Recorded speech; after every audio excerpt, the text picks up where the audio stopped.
নটরাজ স্মৃতি বিভ্রম সৃষ্টিকারী, দানব দমনকারী ও শিল্পের আদি দেবতা। নৃত্য, সঙ্গীত, চিত্র, ভাস্কর্য সবেরই জনক তিনি।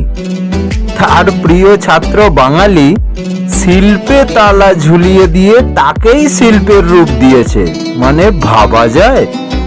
গলায় তালার কবচ ঝোলানো বিকলাঙ্গ দুর্গার রূপ আজকের বাঙালির শিল্প। অনুপ্রেরণায় ১,৫০০ কিলোর বাচ্চা।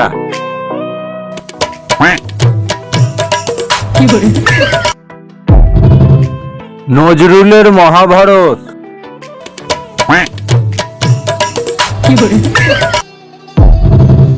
কুচো সুতো ভুইতো দিয়ে ওনার জলাঞ্জলি দেওয়া হবে।